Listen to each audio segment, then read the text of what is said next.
like and subscribe code Gyan for you and click on bell icon.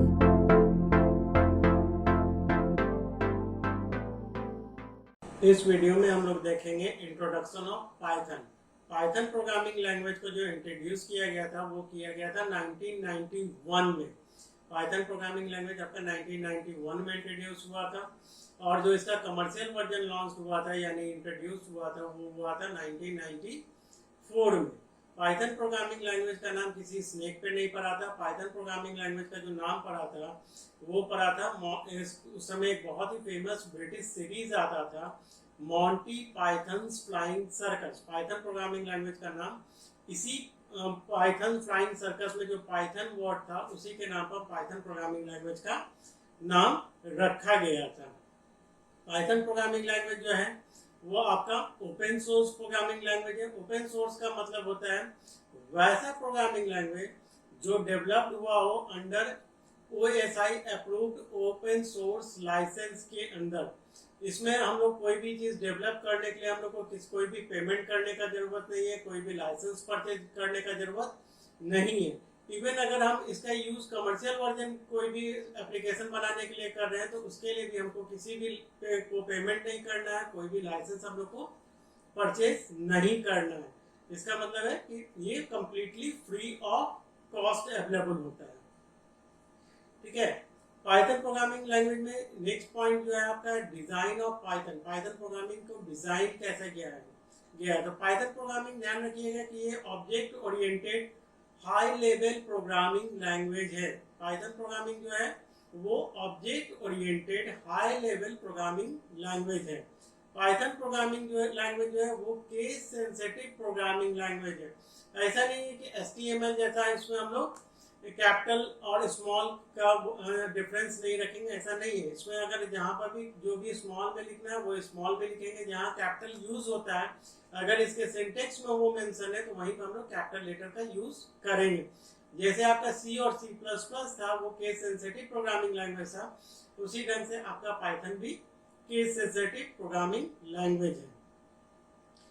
ये restricted syntax programming language भी इसको बोला जाता है। रिस्ट्रिक्टेड सिंटेक्स प्रोग्रामिंग लैंग्वेज का मतलब होता है वैसा प्रोग्रामिंग लैंग्वेज जिसमें हम लोग जो कोडिंग करते हैं वो प्रोवाइडेड सिंटेक्स के अंदर ही होना चाहिए, यानी हम उसके सिंटेक्स में कोई भी चेंजेस अपने हिसाब से नहीं कर सकते। तो पाइथन प्रोग्रामिंग लैंग्वेज जो है वो रिस्ट्रिक्टेड सिंटेक्स प्रोग्रामिंग लैंग्वेज है।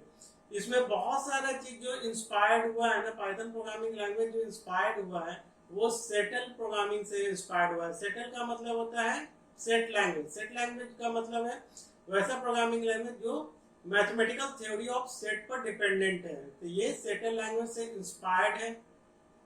इसमें जो हम लोग सिंटेक्स यूज किया गया ना पाइथन प्रोग्रामिंग लैंग्वेज में जो सिंटेक्स यूज किया गया है वो ABC लैंग्वेज से लिया गया है। पाइथन प्रोग्रामिंग का सिंटेक्स जो है वो ABC लैंग्वेज से लिया गया है। इसमें बहुत सारा प्रॉपर्टी, बहुत सारा फीचर जो इनहेरिट किया गया है वो किया गया है C++, मॉड्यूला, ये सब से बहुत सारा फीचर को इसमें इनहेरिट किया गया है।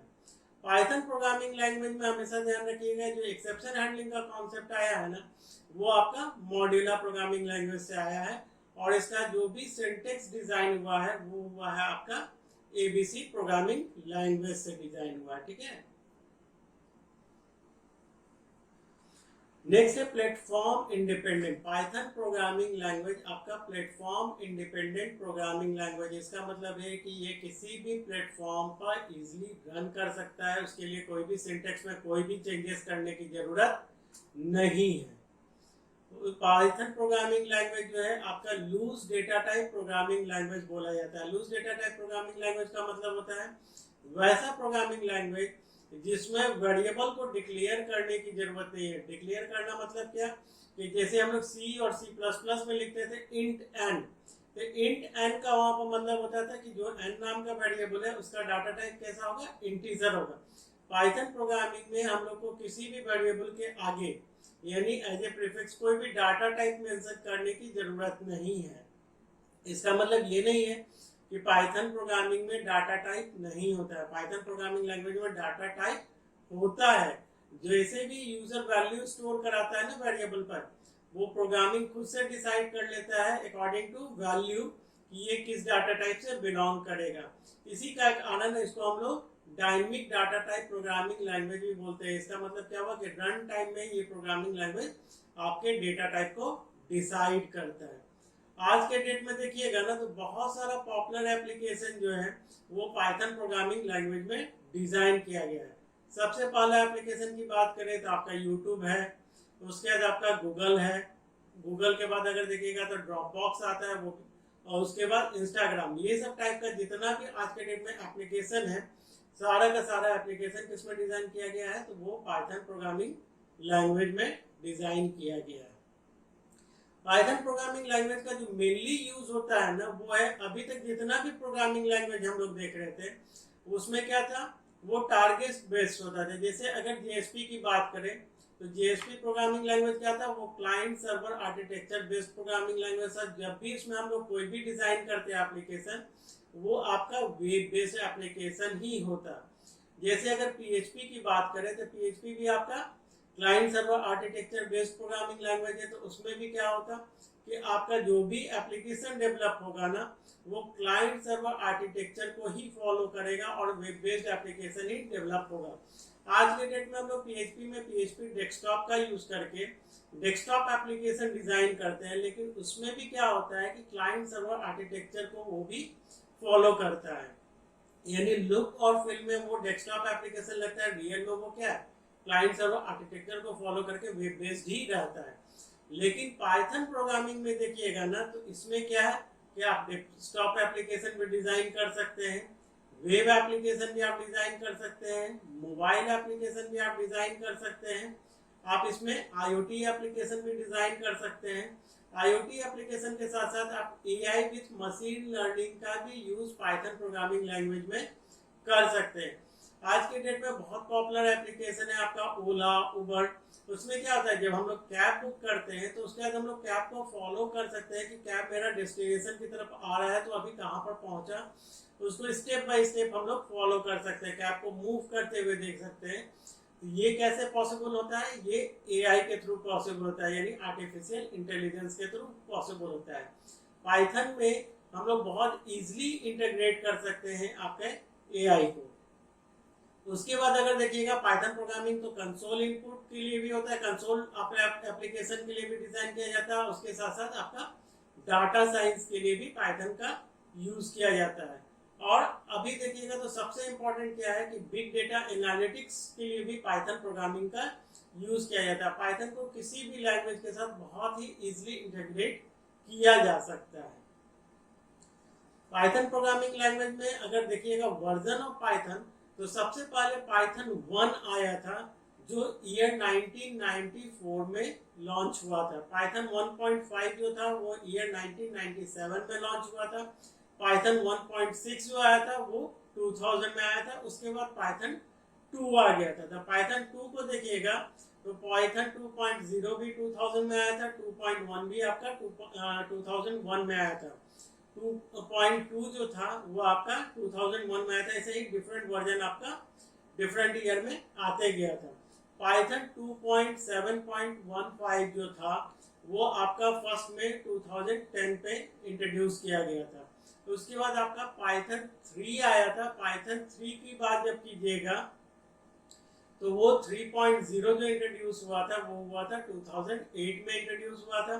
3.1 जो था वो 2009 में इंट्रोड्यूस हुआ था। अभी जो सबसे लेटेस्ट वर्जन पाइथन का है वो है आपका 3.9.5 जो इंट्रोड्यूस हुआ था। पाइथन का जो 3.9.5 इंट्रोड्यूस हुआ है वो 2020 में इंट्रोड्यूस हुआ है।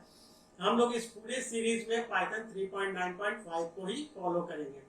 हमेशा ध्यान रखिएगा ना कि पाइथन एक ऐसा इकलौता प्रोग्रामिंग लैंग्वेज है जिसमें दो डिफरेंट वर्जन का प्रोग्रामिंग वर्जन का जो आपका प्रोग्राम है, यानी कि उसका जो लैंग्वेज इंट्रोड्यूस किया गया वो पैरेलल किया गया है। देखिएगा तो पाइथन 2.9.15 जो था वो 2000 में इंट्रोड्यूस हुआ था और 3.0 जो है वो आपको 2008 में हुआ था।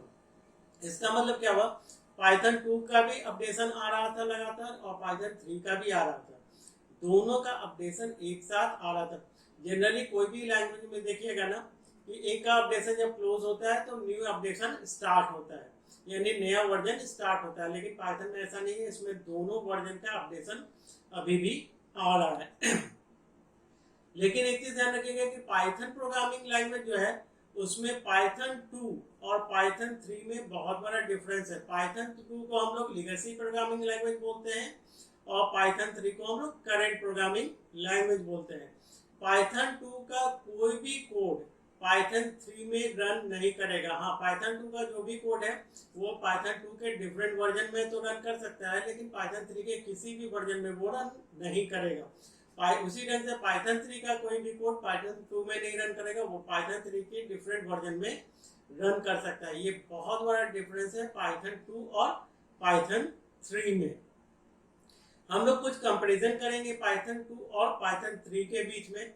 सबसे पहला कंपैरिजन जो है पाइथन 2 और पाइथन 3 में, पाइथन 2 में जो डिवीजन ऑपरेटर था वो बेस्ड था आपका सी और C++ पे। यानी क्या कि अगर हम दो इंटीजर वैल्यू को डिवाइड कर रहे हैं, पहला इंटीजर वैल्यू को किसी दूसरे इंटीजर वैल्यू से डिवाइड कर रहे हैं, तो आउटपुट मेरा क्या आता, इंटीजर में आता। लेकिन पाइथन 3 में ऐसा नहीं था। पाइथन 3 में अगर देखिएगा तो अगर हम पहला इंटीजर को दूसरे इंटीजर से डिवाइड कर रहे हैं और अगर उसका आउटपुट डेसिमल में आ रहा है तो वो डेसिमल आउटपुट ही देगा। जैसे देखिएगा पाइथन 2 में हम लोग डिवीजन किए हैं 3 डिवाइडेड बाई 2, आउटपुट मेरा 1 आया है। लेकिन पाइथन 3 में देखिएगा 3 डिवाइडेड बाई 2 जब करेंगे तो आउटपुट मेरा क्या आया है, 1.5। ये बहुत बड़ा डिफरेंस था पाइथन 2 और पाइथन 3 में। नेक्स्ट डिफरेंस जो है पाइथन 2 में प्रिंट कीवर्ड भी था और प्रिंट फंक्शन भी था। पाइथन 3 में सिर्फ और सिर्फ आपका प्रिंट फंक्शन अवेलेबल है, प्रिंट कीवर्ड अवेलेबल नहीं है।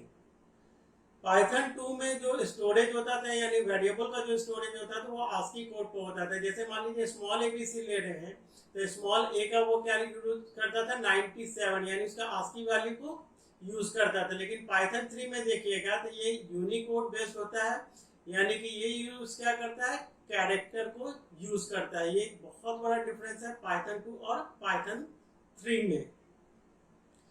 पाइथन 2 में रेंज और एक्स रेंज दोनों नाम का फंक्शन अवेलेबल था। पाइथन 3 में सिर्फ और सिर्फ रेंज नाम का फंक्शन अवेलेबल है और यही इक्विवेलेंट टू है एक्स रेंज भी। यानी इसका मतलब क्या हुआ कि रेंज नाम के फंक्शन के अंदर, रेंज नाम का फंक्शन के अंदर आपका प्रॉपर्टी जो है वो रेंज का सारा प्रॉपर्टी अवेलेबल है, साथ ही साथ उसमें क्या है, एक्स रेंज का भी सारा प्रॉपर्टी अवेलेबल है। एक्सेप्शन हैंडलिंग जो था पाइथन 2 में था, पाइथन 3 में exception handling as a keyword आ गया। लेकिन देखिएगा तो पाइथन 2 में भी एक्सेप्शन हैंडलिंग था और पाइथन 3 में भी एक्सेप्शन हैंडलिंग था।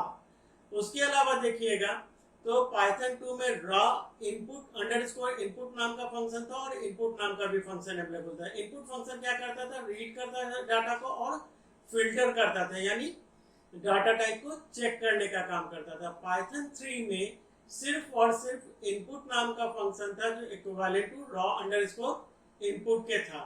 इसका मतलब क्या हुआ कि इसमें इनपुट का तो सारा प्रॉपर्टी इनपुट नाम के फंक्शन में अवेलेबल था, साथ ही साथ इसमें आपका रॉ अंडरस्कोर इनपुट नाम के फंक्शन का भी प्रॉपर्टी अवेलेबल था। ये कुछ कंपैरिजन था जो पाइथन 2 और पाइथन 3 के बीच में किए हम लोग। इसमें और भी कंपैरिजन था, लेकिन बेसिक कंपैरिजन की बात कीजिएगा, अगर डिफरेंस की बात कीजिएगा तो ये मेजर डिफरेंस है आपका पाइथन 2 और पाइथन 3 के बीच में। नेक्स्ट वीडियो में हम लोग देखेंगे डिफरेंस बिटवीन पाइथन और सी। उसके बाद हम लोग पाइथन का इंस्टॉलेशन देखेंगे, पाइथन का अगर पाथ सेट करने की जरूरत पड़ेगा तो पाथ हम लोग कैसे सेट करते हैं, ये सब चीज हम लोग आगे वाले वीडियो में देखेंगे। Like and subscribe code GYAN for you and click on bell icon.